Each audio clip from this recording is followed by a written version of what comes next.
If your family has been touched by spinal muscular atrophy, you've likely heard about Spinraza.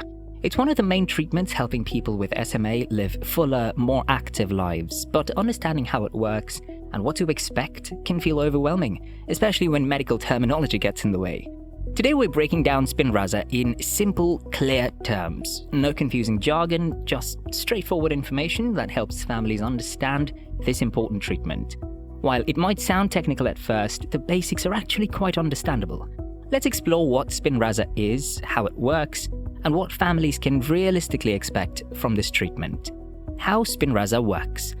To understand Spinraza, we first need to know what causes SMA. People with SMA have a problem with a gene that's responsible for making a protein called SMN, which stands for Survival Motor Neuron Protein. This protein is crucial because it helps keep the nerve cells that control our muscles healthy and functioning. Without enough SMN protein, those nerve cells weaken and eventually die, which is why people with SMA experience muscle weakness. Here's where Spinraza comes in. It's designed to help the body produce more of that missing SMN protein. Think of it like giving your body the instructions it needs to make something essential that it wasn't making enough of before.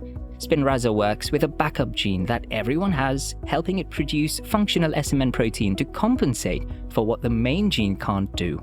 More SMN protein means healthier motor neurons, which means those neurons can do a much better job at keeping muscles strong and active. It's not magic and it doesn't fix the original genetic problem, but it gives the body a workaround to produce more of what it desperately needs. The treatment process.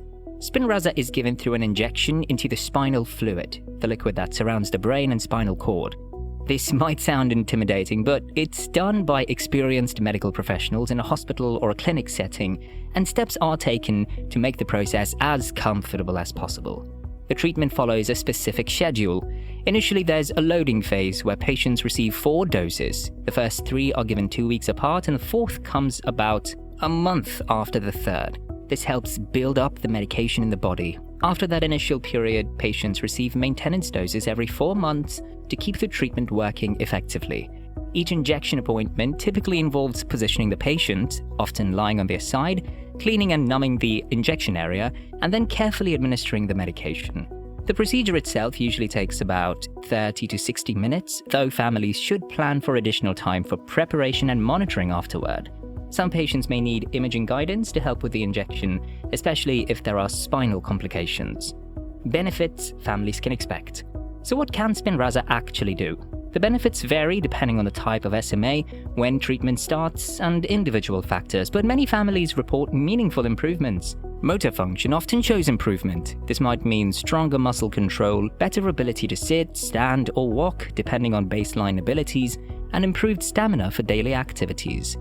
Tasks that were once exhausting may become more manageable. Children who start treatment early may reach developmental milestones they otherwise wouldn't have achieved. Importantly, Spinraza can slow disease progression. While SMA is typically a progressive condition, this treatment can help stabilize motor function or slow the rate of decline. For many families, simply maintaining current abilities rather than losing them is a significant victory. Respiratory and swallowing functions may also improve or stabilize, reducing complications like pneumonia and making eating safer and more enjoyable. Managing expectations. It's important to be honest. Spinraza is not a cure for SMA. It doesn't repair damage that's already occurred, and it doesn't work the same way for everyone.